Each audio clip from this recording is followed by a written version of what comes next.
No hace falta, yo creo que seré capaz. Eddie, cuando tú me digas. ¿Tenemos pasador? ¿Ah, lo tienes tú? No, yo no tengo. Vale, gracias.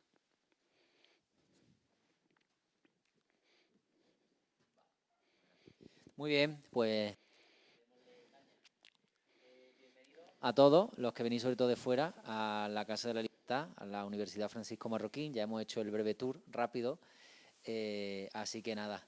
Iba a presentaros a Carlos, pero en una parte ya lo conocéis, así que para nuestros alumnos aquí que no lo conocen, Carlos es experto en estrategia, desarrollo de negocios, básicamente consultor, aunque no solo se dedica a eso, hace un gran énfasis en educación financiera, escuela austriaca, y además de su actividad como consultor también, si no me equivoco, es profesor asociado en la Universidad Pública de Navarra y ahí también dirige un máster, un MBA, ¿no? Eso es. Muy bien. Y colabora bastante en medios, le gusta mucho el mundo de la divulgación, la tarea importante de la divulgación. Y viene a presentarnos hoy su sexto libro, Inflación, el robo del milenio. Así que nada, de eso en alguna que otra clase que vosotros habéis tenido. ¿Tú has tenido a Gustavo o no, verdad? Tú sí, ¿verdad, Álvaro? De él ya sabe algo, Álvaro sabe un poco de eso, pero que nos cuente ahora Carlos, porque el libro, ¿se me oye? Sí. El libro, sin ninguna duda, por lo que he visto y he leído, no solo va a lo típico de efectos Cantillon, no sé qué, sino que y se mete en cosas prácticas incluso, de qué Esa es la hago yo y idea. cómo me protejo. Así que nada, Carlos, todo tuyo. Muchas gracias, Vicente. Muchas gracias a la Universidad Francisco Marroquín. Bueno, la verdad que me encanta estar aquí hoy. Y oye, pues sin más dilación, vamos al libro, ¿no? El libro, como veis en la portada, lo tenemos aquí, hay una serie de ovejitas que van al matadero, pero hay una ovejita, que en este caso es negra, que se escapa y sale del camino, que van todas, y va hacia un camino que hay, pues, activo real, ¿no? Bienes inmuebles, el Bitcoin, el oro, ¿vale? Bueno, divulgador, ¿esto qué es? Dije, vulgos, hay que decirle al vulgo, al pueblo, hay que hablarles del oro, divulgador. Esto le dije a la IA, dijo, oye, ¿me puedes hacer un logo divulgador? Porque eso es lo que yo aspiro a ser. Entonces, para empezar, ¿no? Bueno, aquí hay una serie de cosas que no voy a leer. Es un poco chuleta al final, la voy a leer al final porque la tengo otra vez, a ver si me he dejado algo, ¿vale? Bueno, tu dinero tiene una fuga. Todos vemos que pues el dinero, pues ¿qué pasa? ¿No? Oye, vas a comprar, vas a tus gastos, incluso, y cada vez vale menos el dinero, ¿no? De hecho, primera definición, la inflación es la pérdida de valor de la moneda. Repito, la inflación es la pérdida de valor de la moneda, ¿vale? Bueno, entonces, ¿cómo lo vemos? Pues ya veis, desde la pandemia el IPC general 20%, pero hay otras cosas como la electricidad entre el 70 y el 90%, ¿no? El gas natural entre 80 a 120, el gasóleo pues el 55, hasta el pollo tengo por ahí, el pollo un 30 a 45, es decir, más que la media. Ya sabéis que la media es mentirosa. Si entra por esa puerta Mancio Ortega y hacemos la media, somos todos multimillonarios. Pero si sale Mancio Ortega, pues nos quedamos como estamos, ¿vale? Bueno, la inflación tritura poder de compra del euro. Desde que el euro se crea, como podéis ver, el euro está en el 59% de poder de compra desde que se creó. La peseta era peor, dirá alguno, ¿no? Porque en 20 años prácticamente perdía todo su valor de compra. ¿Esto qué es? Esto es la inflación acumulada. El euro pierde valor. Este es el dato, ¿no? Inflación acumulada. Bueno, ¿de dónde sale la inflación? Pues aquí está Milton Friedman, que es uno de los superhéroes de esta casa, que decía la inflación es siempre y en todas partes un fenómeno monetario, que los que somos economistas sabemos que es el exceso de emisión monetaria. Es decir, hay una demanda de dinero como hay una demanda de patatas. Si hay un exceso de demanda de patatas, si hay muchas patatas, ¿a qué precio está la patata? Pues gratis o prácticamente gratis. Si hay mucho dinero, ¿cuál es la demanda del dinero? Pues bueno, también estará el precio del dinero, que es el tipo de interés.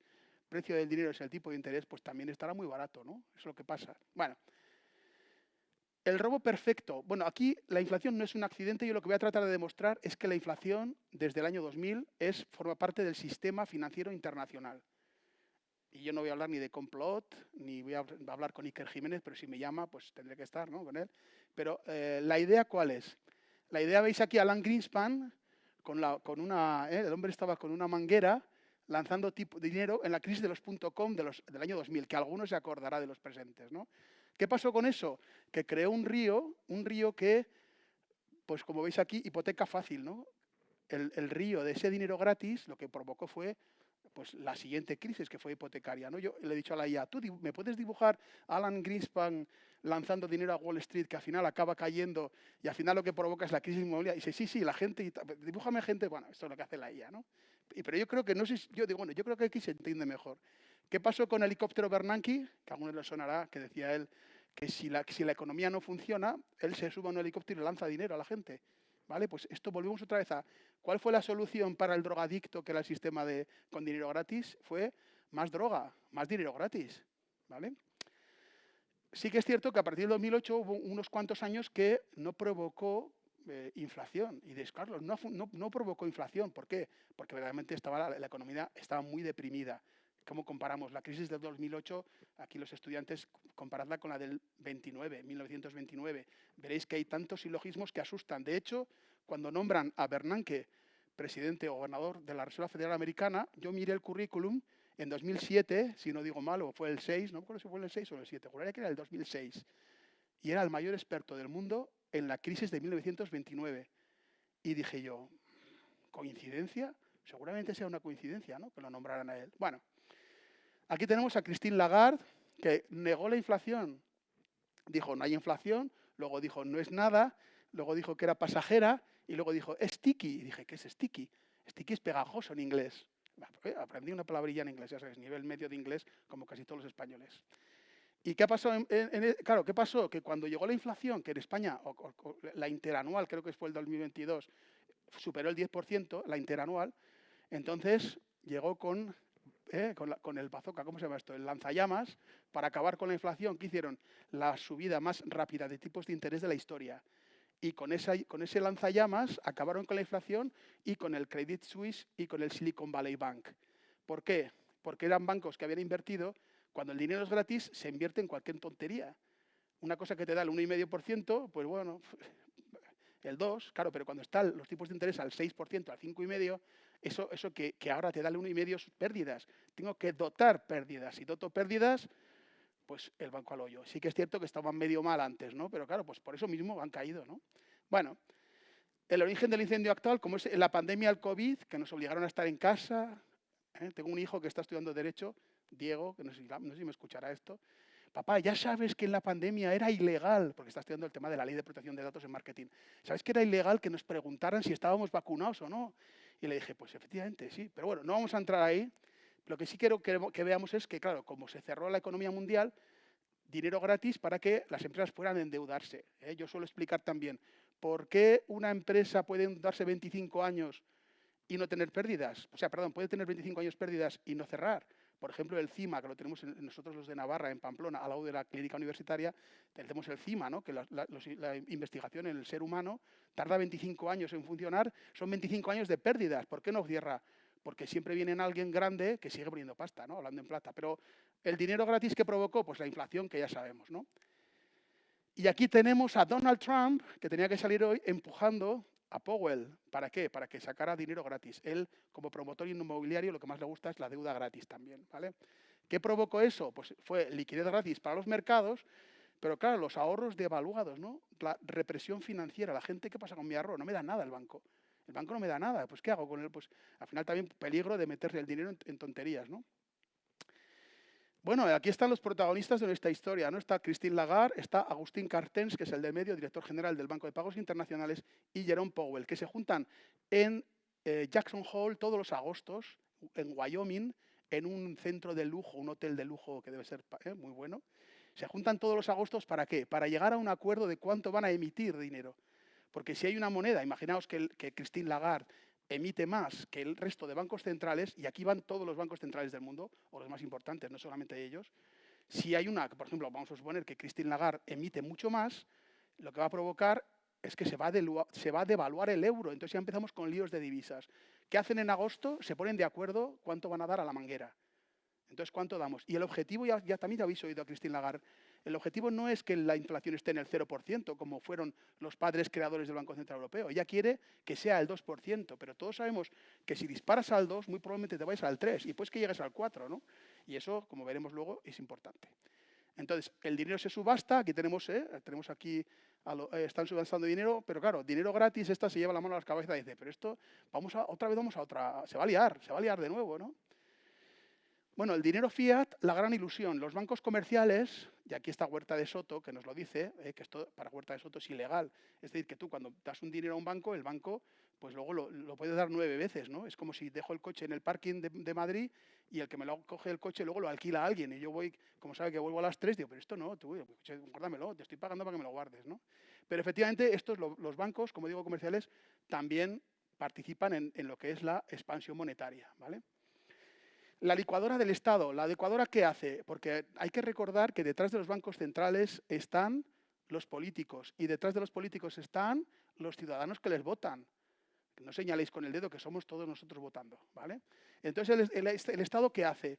Con la inflación destroza el ahorro de los ciudadanos porque el valor del dinero ha quedado claro que cada vez es menor. La deuda pública creciente y represión financiera, ¿no? ¿Qué es monetizar la deuda? ¿Cómo sabéis? Pues ya no quiero tampoco extenderme mucho, pero ya sabéis que está prohibido en el Banco Central Europeo que los bancos centrales compren la deuda que emiten los estados en el mercado primario. Entonces, ¿qué hacen? La compran en el mercado secundario. Los bancos comerciales compran la deuda de los estados y el Banco Central les compra a los bancos comerciales la deuda de los estados. Es como si soy drogadicto volviendo otra vez a la droga y no le compro al camello de la esquina, sino que voy a la selva y le compro el opio al fabricante. Pues usted es drogadicto, joder, pero es que... No, pero le compro al que está en el campo. Pues es lo mismo, ¿eh? Esto sería un poco la explicación, ¿no? El estado de bienestar se sostiene gracias a la inflación. La clave de que se sostenga tanta deuda pública y tanto déficit es gracias a la inflación, porque la inflación tritura la deuda. Es la clave para que se mantenga el exceso de gasto, ¿vale? Aquí tenemos el economista, que este es el que lo contratan los políticos. A mí no me van a contratar con lo que estoy contando. ¿A quién le contratan los políticos? Al economista que dice, de la teoría monetaria moderna, que dice que el Estado no es como las familias, que puede gastar lo que quiera y que siempre puede emitir y que, bueno, pues al final un poquito de inflación. Pero efectivamente, que pregunten a los griegos, ¿no? Por ejemplo, ¿qué pasa, ¿no? Cuando hay exceso, o a los portugueses. El político, bueno, pues la gente elige al político que más les da, pero la inflación roba en silencio, ¿no?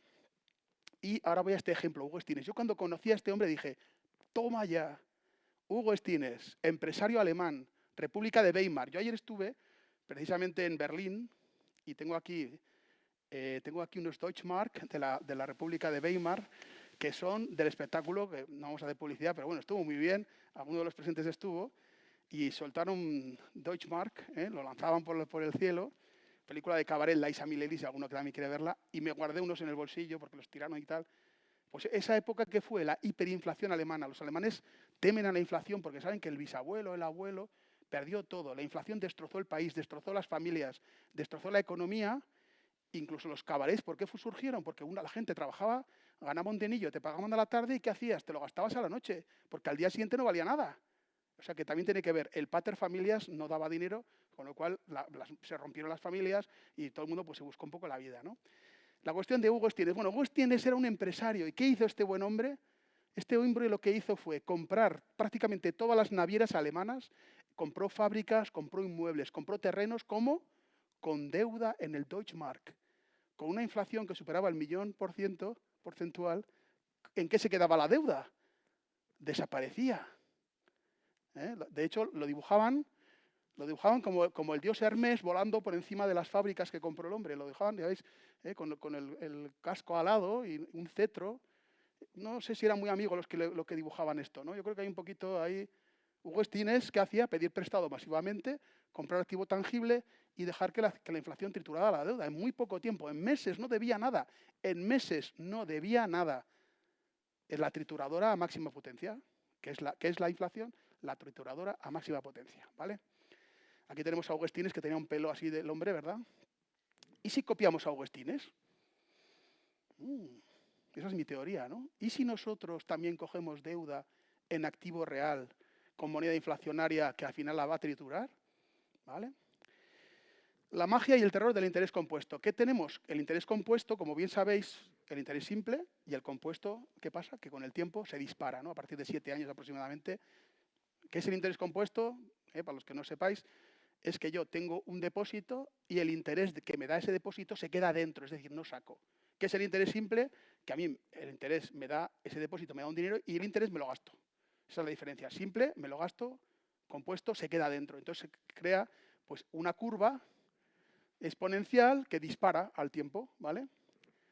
¿Y esto qué pasa? Pues esto pasa con las inversiones buenas, ¿no? Pero claro, aquí tenemos que la inflación es el interés compuesto invertido para la deuda. Y este es el caso del año 1971-1981. ¿Qué pasó con la peseta? Fijaos qué barbaridad. Porque en el año 77 la inflación era el 24% en España. ¿Quiénes aprovechando esto? Mis padres, que compraron un piso con letras, que no había hipotecas entonces, y entonces decían, métete que ya saldrás, métete en vivienda que ya saldrás. ¿Cómo lo pagaron nuestros padres? Gracias a la inflación, porque los sueldos, si bien es cierto que un año después, y bien fastidiados, les acababan subiendo el sueldo. Pero la deuda, prácticamente, fíjate, una deuda que era impagable al principio en el año 71, porque suponía el 92%, la pérdida de valor de la moneda, pues en el año 80 era el 24%. De hecho, hay una gráfica más, como veréis aquí, ¿no? La inflación al 3% actual tritura la deuda en 24 años. La inflación a 4 años, perdón, al 4% la tritura, es decir, que queda en la mitad. La mitad. Cuando digo tritura, me estoy refiriendo a que queda a la mitad. Es decir, es una quita.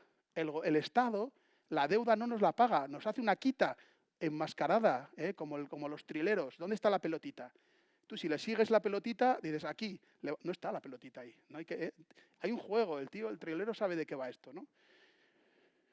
Bueno, métete que ya saldrás. ¿Qué pasaba? Pues aquí ponéis el ejemplo, ¿no? La cuota fija era 14.159 pesetas, pero como los sueldos como subían los sueldos, pues al final, en el año 81, podían pagar muy fácil, pero yo os digo yo que en el año 71, anécdota personal, mi madre no quería comprar piso porque decía que no podía pagarlo. Y mi padre dijo, sí que podemos. Y se metieron. Y luego me decía mi padre, yo pensaba que no podíamos. Y dijo, entonces te metiste, ¿no? Se metió el hombre, muy lanzado el hombre, ¿no? Pero sí que pudieron pagarlo. ¿Por qué? Porque la inflación, claro, les subían los sueldos, pero quedaba la cuota igual. Lo mismo que pagaba lo mismo, ¿no? ¿Qué pasa ahora? Claro, el muro generacional, los precios de activos y vivienda se han disparado y, como sabéis, los salarios nominales en 30 años no han subido nada en España, que también lo sabéis, ¿verdad? Este es un caso de una pareja que se metiera hoy. La trituradora de la deuda funciona, pero más despacio. No es lo mismo un 24% que un 3% anual. No es lo mismo la deuda de Hugo Estines, que eran cientos de miles porcentual anual, a esto, ¿no? ¿Funciona la trituradora? Más despacio, ¿vale? Y luego aquí hago una salvedad, que es la inversión. Que es que, pongo el caso del libro, un ingeniero que gana sus dinerillos, que compra un piso para alquilarlo. Entonces, ¿qué le pasa? Pues que suben los precios del alquiler, como la inflación, ya si alguno está pensando el gobierno, luego hablaremos del gobierno, tranquilos. Pero la cuota con un tipo de interés fijo se queda igual, ¿vale? Salir de la Matrix, construye tu búnker. Hay que invertir en activo real, el oro, el Bitcoin, o inmuebles, o en empresas, o el Standard Poor's 500, es decir, activo real, ¿vale? Dame una palanca y moveré el mundo. Aquí tenemos a Arquímedes, ¿no? La palanca es de oro.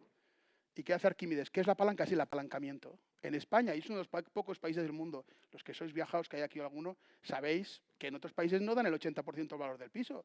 En Estados Unidos tienes que buscarte un prestamista, ¿qué tal? Y en Europa tampoco lo dan. En España sí dan. Entonces, ¿qué podemos hacer? Multiplicamos el efecto. Yo os voy a contar, y en el libro hablo del caso de la vivienda, ¿no? Por ejemplo, multiplica tu capital, ¿no? Tú pones para un piso de 100.000 euros, una entrada de 20.000, hay que poner 10.000 de gastos y te sale un ROI por 4, en realidad por 3,3 veces. ¿Me estoy explicando? ¿Sí? Bueno. Esto es un poquito más complicadito, ya lo veréis, pero es la misma idea un poquito más explicada, ¿vale? En este caso que vemos que con deuda y sin deuda, al final el efecto del apalancamiento es 3,3. Lo voy a explicar más sencillo. Yo no quiero liaros con esta, pero vamos a esta. Al final es tan simple como que la rentabilidad es numerador lo que tengo, denominador lo que yo he puesto. Si yo en una inversión pongo la mitad, pues tengo el doble de rentabilidad. Si yo tengo la mitad en el denominador, la rentabilidad es el doble. Pues esa es la idea que tenemos que tener. A mí no me gusta la deuda, está pensando alguno por ahí. Bueno, pues no te gusta. A mí sí, deuda en moneda inflacionaria, toda la que pueda conseguir. Porque además de todo, la de inflación me va a pagar porque me va a hacer una quita, ¿no? Bueno, y la tijera de la inflación. El activo, es que, claro, el activo sube de valor y la deuda baja, con lo cual tenemos el doble efecto. Y si estoy apalancado, todavía es la tijera más grande. ¿Vale? Que hemos hablado del Estado, ¿no? El Estado es el perro del hortelano, que ni come ni te deja comer, pero te muerde la mano. Ahora están todos, ahora el otro día salió una política diciendo, no puedo escuchar la palabra activo inmobiliario. Y yo puse en Twitter, activo inmobiliario, le puse ahí atrás. A ver, porque, oye, activo inmobiliario. Que los que invierten en vivienda damos oferta de alquiler. Que bueno, eso es otro tema, ¿vale? Y el manual de los ricos, también hablo de los ricos, el buy, borrow, die. Los ricos que hacen, compran activos y luego piden prestado. Porque el que compró una vivienda, yo tengo un amigo que compró hace 10 años una vivienda que hoy vale el doble y otro amiguete en la playa se la ha triplicado. Entonces, ¿qué hago? Puedo pedir una hipoteca, puedo rehipotecar ese inmueble, cojo ese dinero, me dan dinero, que además Hacienda no paga nada por ese dinero y tiro para adelante, ¿no? Siempre y cuando alguien pague. ¿Quién puede pagar? Puede pagar un alquiler, puede pagar un inquilino, ¿vale? Y entonces vamos a ver si me he dejado algo. El sistema no falla, está diseñado para que funcione así. Ganar más no significa ser más rico, porque los sueldos le subían a mi padre, pero estaba el hombre igual. ¿Vale? La inflación es un impuesto invisible, porque nos afecta al IRPF. De hecho, en España no se deflacta el IRPF, que si queréis luego hablamos. ¿Vale? Es una transferencia de ti a otros. Esto, ¿no? El Estado es el mayor deudor de moneda que crea él mismo. Él crea una moneda en la cual es el deudor. No tiene por qué cuidarla. Cuanto peor, cuanto más haga, más inflación menos voy a pagar. ¿Vale? El gasto del Estado y la deuda se mantienen gracias a la inflación, porque es una quita en la práctica. En 18 años, con una inflación al 4%, la quita es del 50%, ni tan mal. ¿Vale? Puedes ser víctima de inflación o utilizarla a tu favor, ¿no? Tus ahorros se licúan y la deuda también se licúa, porque vale menos la deuda, ¿vale? La inflación provoca la quita de la deuda de los estados y de los deudores en general. ¿Dónde está la salida? Pues deuda en moneda inflacionaria para adquirir activo real. Pues eso es todo. ¿Qué tal? Si queréis ahora, muchas gracias.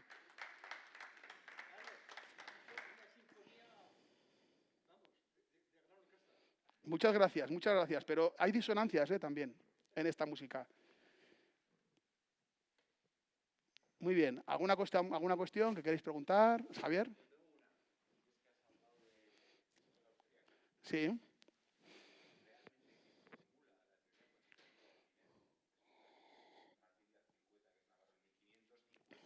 Muy buena. Gracias por decirlo.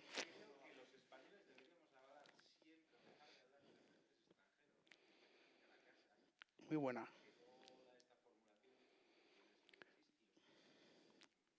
Martín de Azpilicueta, ya sabes, Javier, porque gracias por decirlo, descubrió, bueno, o explicó dos cosas. Una, que los empresarios necesitaban el préstamo porque el negocio bancario estaba prohibido y era pecado.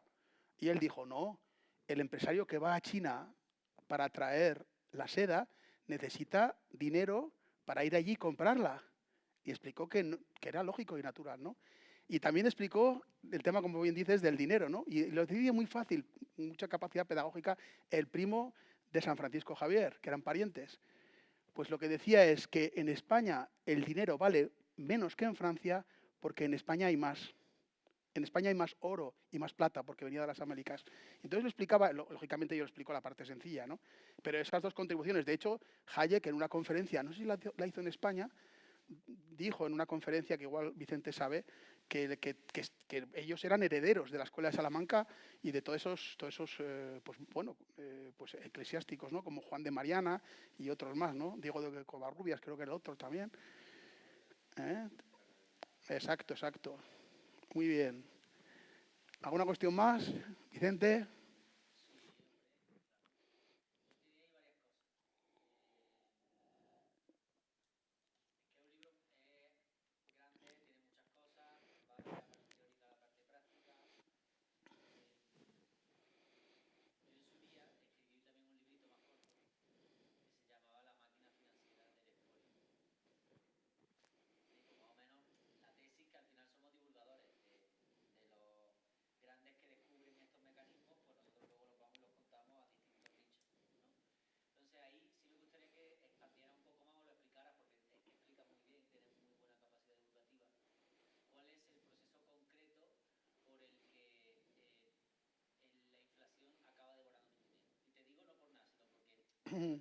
Sí, hay que explicarlo bien.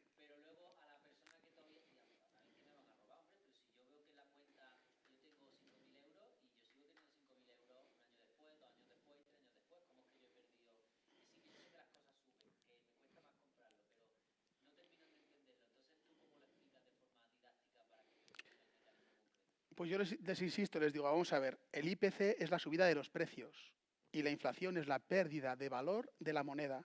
Es decir, que cuando vas a comprar con 50 euros al Mercadona, no te llega más que para la cena y para mañana, para lo de comer igual ni te llega, según lo que compres, ¿no? Te llega para cenar y para mañana.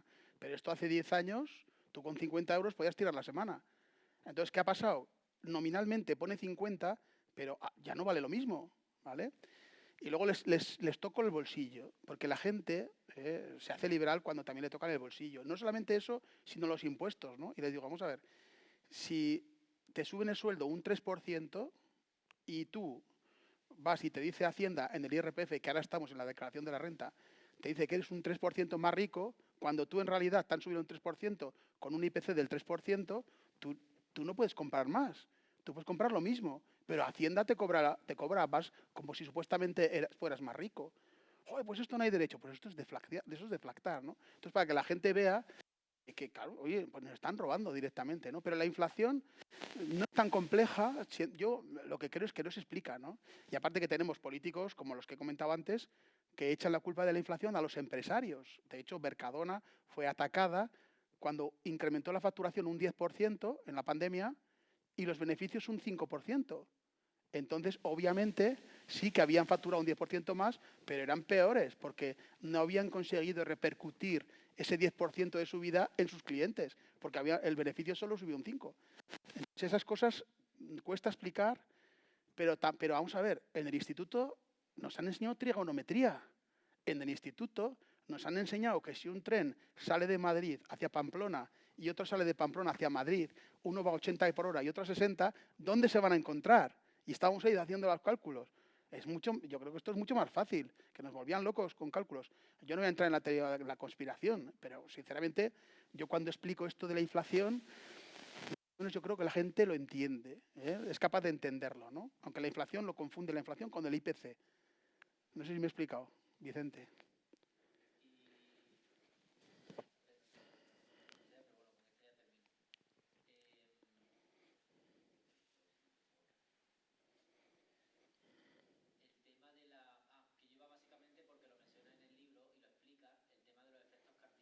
Ajá, sí,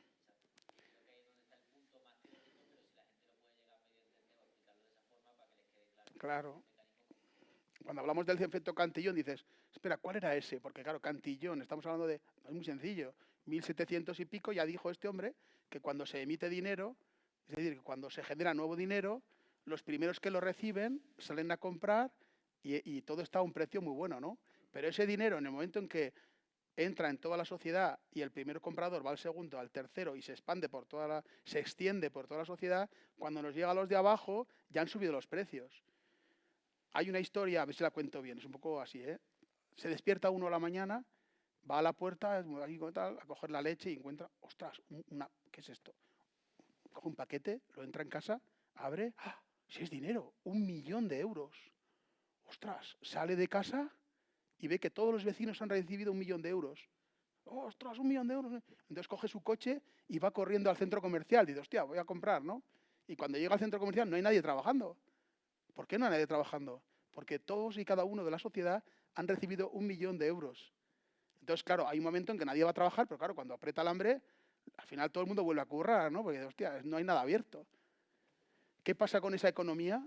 Pues lo que ha pasado es que la economía tienes 6 ceros más en esa economía porque ha llegado 1.000.000 de euros a cada uno de nosotros, pero estamos exactamente igual. De hecho, la siguiente cosa que tengo que deciros es que no vamos a tardar mucho en ser millonarios en euros. Algunos sí, porque tienes inversiones, ya lo sé, pero yo me refiero que nos va a comprar 1.000.000 de euros, te vas a comprar una moto dentro de poco. La BMW o una Yamaha, nos va a costar 1.000.000 de euros. O sea, a este camino, a ver, pues no sabemos el futuro, obviamente, ¿no? Y sí que vemos que los bancos centrales, cuando ya pasa del 10, se asustan y suben los tipos de interés. Por eso la maquinaria funciona o quieren que funcione con el 3, que es lo que en realidad buscan. Con un 3% hay una quita, en 24 años hace una quita del 50% de la deuda. Y eso permite el estado de bienestar, permite que balón para adelante, claro, ¿hasta dónde? Pues obviamente esto es un funcionamiento terrible, ¿no? Esto puede pinchar en cualquier momento. Imagínate tú que nos metemos todos en deuda, ¿no? Y compramos. ¿Alguna pregunta más?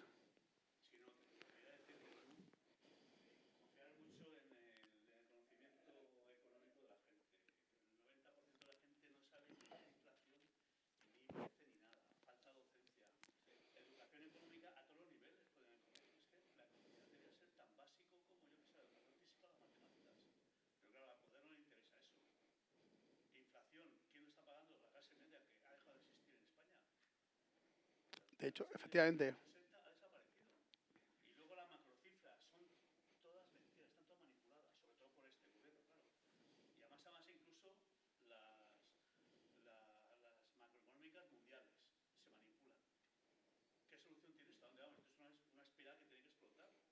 Bueno, yo creo que aquí estamos en una casa que precisamente lucha para educar financieramente a la gente. Hay que reconocerlo. Somos una minoría, pero bueno, yo confío. Aquí estamos. Sí, claro, claro. Al que más, yo lo he comentado antes un poco de pasada, ¿no? El economista que contratan los políticos es al que les deja gastar más y al que les dice, puedes gastar lo que quieras. A mí no me van a contratar, ni quiero. Y luego lo que... Sí,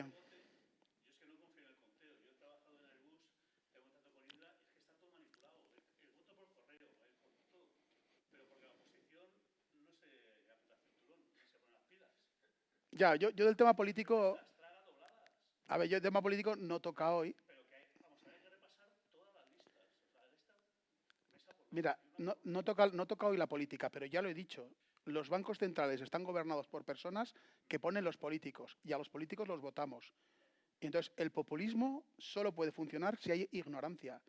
El populismo solo funciona con la ignorancia. Entonces, ¿cuál es? Yo soy un predicador, que a alguno ya sé que le hace gracia. Yo soy un predicador ahí en Navarra. Yo participo en Diario Navarra, la COPE, Onda Cero, en el Navarra Televisión. Y aquí, por supuesto, ahora estamos grabando esto y lo pondremos en redes sociales. Y yo te digo que, bueno, a ver, tengo algo de ilusión, como aquel que hay que salvar a un corderito, como hacía la de El silencio de los corderos, ¿no? Que quería salvar a un corderito. Bueno, pues yo creo que podemos salvar a mucha gente. Y la gente no es tonta, la gente está preparada. Tenemos gente que estudia una carrera y te voy a decir que yo monté en el año 2014 la Asociación para el Desarrollo de la Cultura Financiera, viendo que era muy necesario, pero ¿qué nos pasaba? Que la gente era inconsciente de su incompetencia, sin querer ofender a nadie. Yo creo que estamos en una fase ahora que la gente es consciente de su incompetencia, porque me están robando. Y ahí es donde tenemos que insistir. ¿Para qué? Para que la gente sea consciente de su competencia, que tampoco es tan difícil, creo yo, para luego ya ser inconscientes de nuestra competencia, que eso ya para nota, ¿no? Pero yo, por ejemplo, que doy cursos en empresas grandes, una cotizada de Pamplona, no sé si se puede decir, bueno, Viscofan, fui a dar en este otoño. ¿Y cuánta gente se ha apuntado? Normalmente se apuntan 12, 14 y me dicen, se han apuntado 60. ¿60? ¿De verdad? Se apuntaron 60. Luego hay que decir que fueron 38, ¿eh? Porque la gente está trabajando, era hora del trabajo, ¿no? Pero ya digo, ostras, creo que algo está cambiando. Y comentaba Vicente antes, cada vez la gente joven y los chavales están cada vez más interesados, porque la gente ve que nos están robando. Entonces, ¿qué tenemos que hacer nosotros? Pues yo lo primero que he puesto es divulgador, es decir, hablarle del oro, hablarle del dinero a la gente. Luego me llama mercachifle, que dice que estáis hablando de dinero. Pues chico, pues tengo económicas, ¿qué voy a hacer? ¿No? De todo tiene que haber, ¿no? Pero yo la verdad que me hace mucha ilusión. Yo trabajo como, ya sabéis, consultor de empresas, pero yo de esto no me jubilo. Yo amenazo que yo voy a estar aquí predicando y que mientras haya gente que escuche, yo seguiré predicando. Además, que lo hago con pasión y disfruto. Y algunos salvamos. Hoy he tenido una comida con unos empresarios, les he contado también a los empresarios, a algunos del mercado inmobiliario. Oye, pues igual a mis clientes, o sea, que les es bueno la deuda y tal. Estaba pensando, el cliente que le da miedo a la deuda, bueno, hay que saber lo que se hace, ¿no? Yo en mi pueblo, que soy de Azagra, siempre lo digo, pues cuando he hablado de estas cosas, me viene uno del pueblo, yo qué sé yo. Le digo, oye, tú Juan, tú no tienes olivos. Y dice, sí. ¿Y qué tal el olivo? Hombre, pues bien, va, pues invierte en olivos. El olivo te protege de la inflación. Porque el olivo, fíjate, puede vivir 2000 años, un olivo, lo vas a dejar a tus hijos. Todos los años hay cosecha de aceitunas y en el peor de los casos, pues oye, tienes aceite para casa, ¿no? O sea que, y digo, cada uno tiene que invertir en lo que sabe. ¿Eh? También es cierto, yo por ejemplo, pues he dicho, oye, el Standard Poor's 500, pues rentabilidades pasadas no implican rentabilidades futuras. La vivienda, ¿por qué explico la vivienda? Porque sí que creo que hay ejemplos recientes de lo que invirtían mis padres, que serán los abuelos de los alumnos de aquí, lo que nos ha tocado a nosotros, que nos hemos hipotecado a los de 50 y tantos, lo que está pasando ahora con los jóvenes, ¿no? Pero eso es otra historia que no me quiero meter, porque la vivienda es otro problema y creo que no toca hoy, no toca hoy. Es otro problemón. Eso es, eso es. ¿Alguna cosita más? Sí, sí.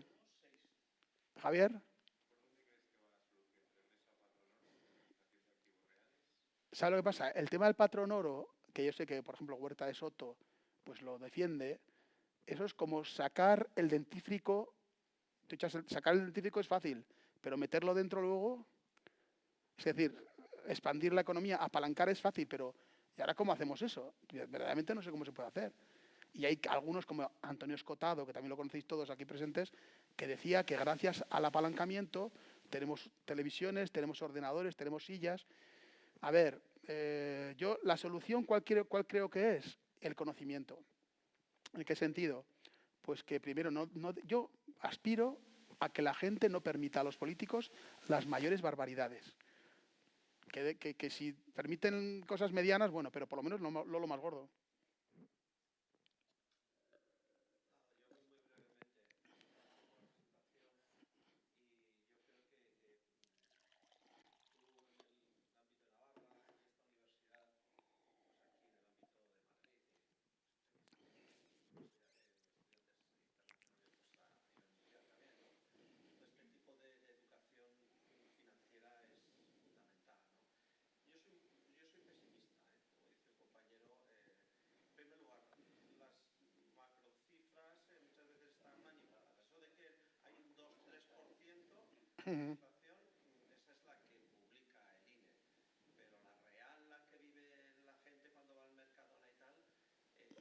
Sí, por eso he puesto al principio el precio del pollo, de primera cuenta por el pollo, ¿no? La media es mentirosa.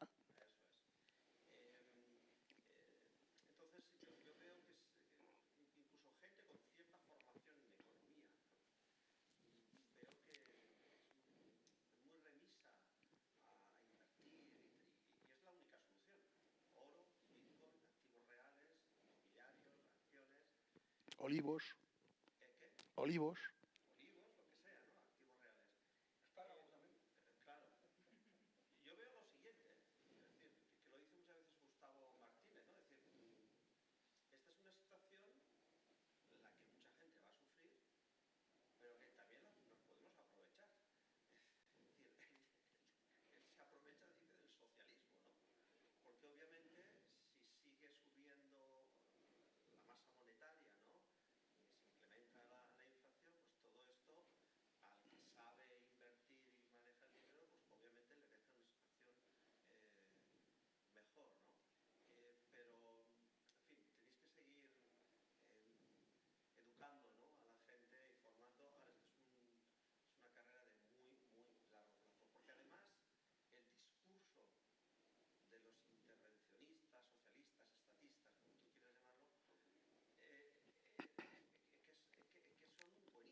Claro, dicen que puedas gastar lo que quieras.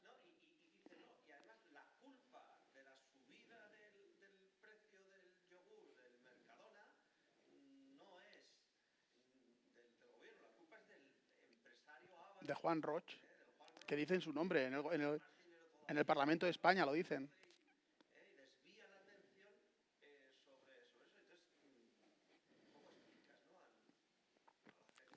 Claro, hay un tema que yo he empezado a escribir y no he terminado, que es un libro que se llama Marketing para liberales. Porque los liberales, en algunos casos, se dedican más a la pureza liberal. ¿Tú qué eres, minarquista o anarcocapitalista? ¿Tú qué eres? Minarquista. Bueno, yo te lo he dicho por decir, ¿no? Cuando lo que tenemos que ser es predicadores. Porque al final nosotros en una torre de marfil, pues discutiendo, fíjate lo que solucionamos. Yo digo, yo soy como un curica de pueblo. Y yo tengo mi parroquia y estoy en una zona, además, aquella película, ¿cómo se llama? Aquel italiano que estaba en una alcaldía comunista, ¿cómo era? ¿No os acordáis? En blanco y negro, que era un cura en Italia, que tenía, el alcalde era comunista y estaba ya predicando con los comunistas en Italia. Y bueno, pues yo no tanto como eso, pero era una comida muy graciosa. No me acuerdo, ¿no os acordáis cómo se llamaba aquel hombre? Pues era gracioso, pues tenían golpes, ¿no? El cura y el alcalde quería dejarle mal, el cura le quería dejar mal al alcalde. Pero bueno, no es para tanto. Yo creo que la gente está empezando a darse cuenta de que les están robando. Y los salarios es otra problemática, ¿no? Pero la deuda, la inflación, la pérdida de valor de la moneda, yo creo que todo el mundo se da cuenta de eso.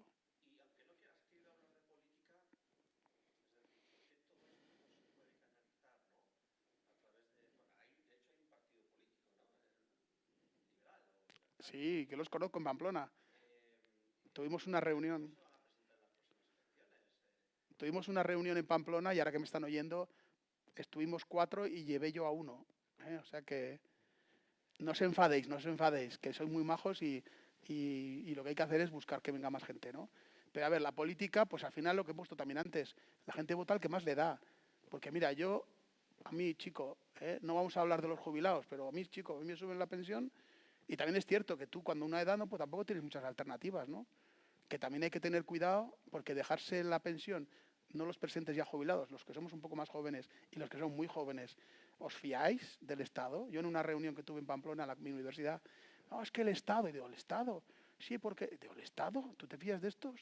Yo no me fío, ¿no? Yo creo que hay que alertar a la gente, que no va a haber pensiones, ¿no? Aunque el otro día estuve en una conferencia, Jordi Sevilla dijo, le preguntaron, ¿usted cree que las pensiones están quebradas?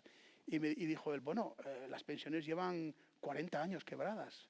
Dijo él, claro, muy habilidoso, aplausos, muy bien. ¿Y ahora qué? Pues es ¿y ahora qué? ¿Cuál es el problema? Que tienen Jordi Sevilla es un tío, la verdad que lo conozco un poco, he estado en una conferencia con él una vez comiendo, ¿no? Es un tío muy interesante, es de lo mejor que hay en el Partido Socialista. Pero bueno, volviendo a lo que nos importa, España es uno de los países más contrarios al capitalismo del mundo. Por ejemplo, Vietnam es uno de los más capitalistas del mundo, curiosamente, ¿no? Nosotros tenemos por tradición y por educación y por muchos motivos, por ejemplo, confundiendo nuestra cristiandad, porque somos todos cristianos. Los ateos también sois cristianos, porque tenemos una cultura, que es la que tenemos, la que hemos mamado, nuestros padres, nuestros abuelos. Pues yo soy ateo, pues ateo, bien, no vamos a discutir que seas ateo, pero eres cristiano. Y yo creo que ahí confunden el ayudar al pobre, que es cosa de los cristianos, una cosa es eso, otra cosa es quitarle dinero a la gente, ¿para qué? ¿A dónde va ese dinero? ¿No? Porque, y ahora digo, como me decía Jesús el otro día, Jesús, que está aquí presente, no sé dónde lo viste, pero está muy bien. Progresista es a progreso, como carterista es a cartera. Atención al dato, yo creo que esto hay que decirlo más, hay que decirlo más. Sí, no sé dónde lo escuchó Jesús, pero digo, me lo apunto. Entonces, volviendo, sí, Javier, ¿vas a decir algo?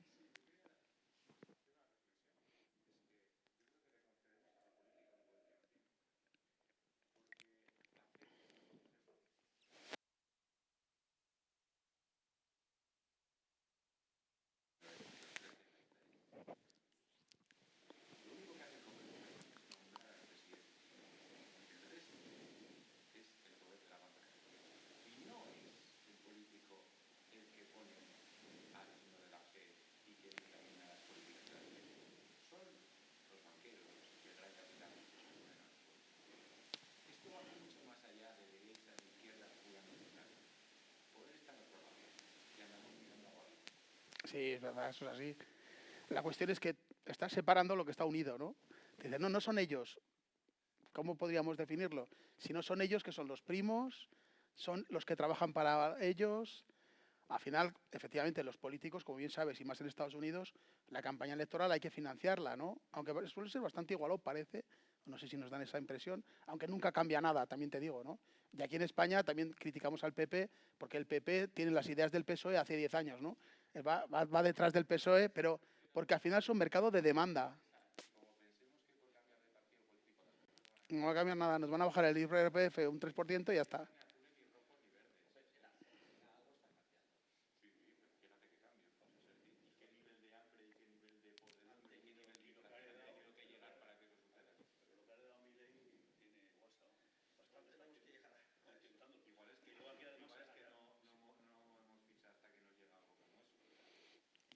También es un concepto que somos una sociedad en decadencia, sociedad postcapitalista, que decía Daniel Bell, catedrático de la Universidad de Harvard en sociología. Decía, las sociedades postcapitalistas son decadentes porque venimos de la riqueza. Yo lo voy a decir, que lo suelo decir. Mi padre y mi madre empezaron a trabajar con 12 años. Eran pobres. Mi padre al campo y mi madre modista. No estoy hablando de quién estoy hablando, de mis padres. No estoy hablando de alguien que he conocido, no, insisto. Entonces yo he vivido de niño en el pueblo, mamá, por qué ese hombre lleva una cuerda en vez de un cinturón? Y me decía mi madre, pues porque está trabajando. Pues, hombre, pues no tenía un duro el hombre, se ataba el cinturón con una cuerda, ¿no? Hemos visto un poquito de pobreza, no mucha.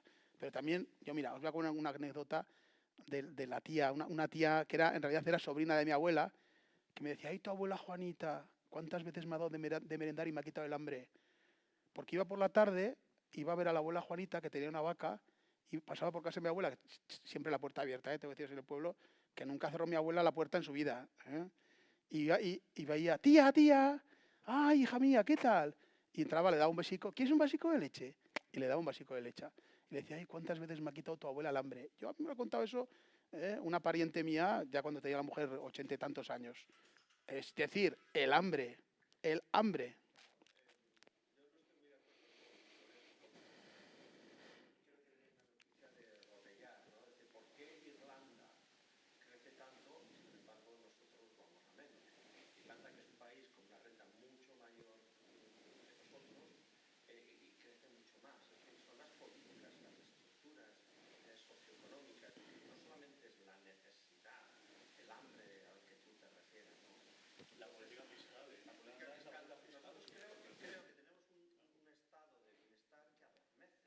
Efectivamente, totalmente de acuerdo.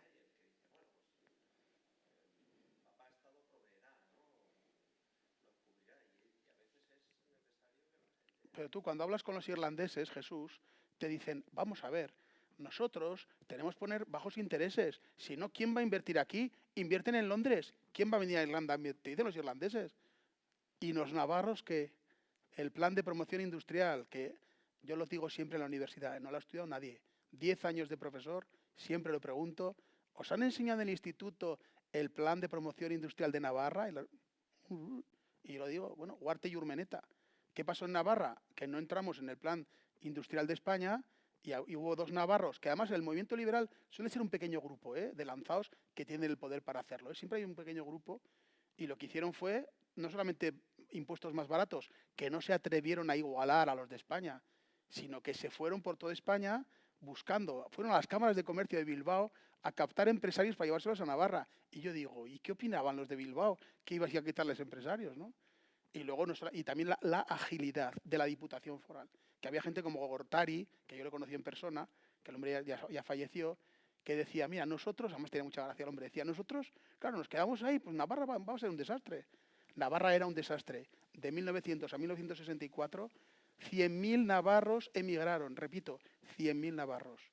El plan de promoción industrial era sobrevivir. Y decía Gortari, nosotros, claro, San Sebastián tiene la Concha, la playa de la Concha. ¿Nosotros qué tenemos? Decía, hombre, nosotros tenemos el fuero. Entonces agarraron el fuero para tener tipos de interés, o sea, para que hubiera impuestos más bajos y más cosas, y buscar empresas, y ponerles facilidades, y crear polígonos industriales. Y hoy Navarra es una de las provincias más industrializadas de Europa, no de España, de Europa. Nosotros también es cierto que han cerrado la Bosch, que nos están escuchando, la Volkswagen está temblando, Javier, alguna más la han cerrado también, Jesús, ahora no me acuerdo, pero bueno, la última creo que fue la Bosch. Bueno, hay problemas, ¿no? Porque también es cierto que desde los gobiernos de uso de barcos se han subido los impuestos y pagamos hoy más que lo que otras provincias, ¿no? Y lo estamos pagando, obviamente. Pero bueno, en cualquier caso, no sé si tenéis alguna cosita más. Y si no, pues agradecer otra vez a la universidad. Vicente Moreno, muchas gracias. Ha sido un placer que me dejéis predicar por Madrid. Yo lo pondré en redes sociales, el vídeo este que me mandes. Y ha sido un placer. Muchas gracias. Muchas gracias. Gracias.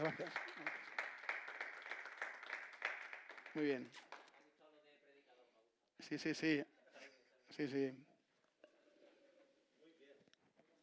Bueno. Sí, claro. La dictadura de la mayoría, ¿no? Sí, ¿te ha gustado? Hombre, me ha encantado, tío. Muchas gracias. Me des un nombre que te componga para guitarra. Muchas gracias.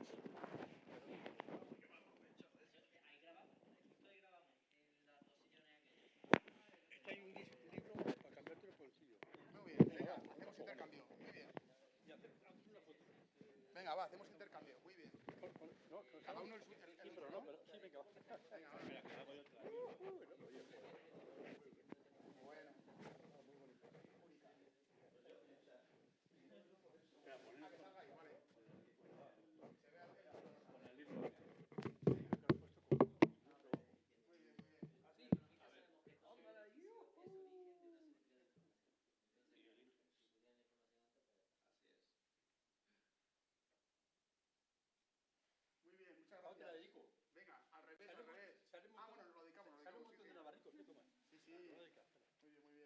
está aquí Carlos penalizando el ahorro, como se penaliza, es imposible invertir. Son héroes.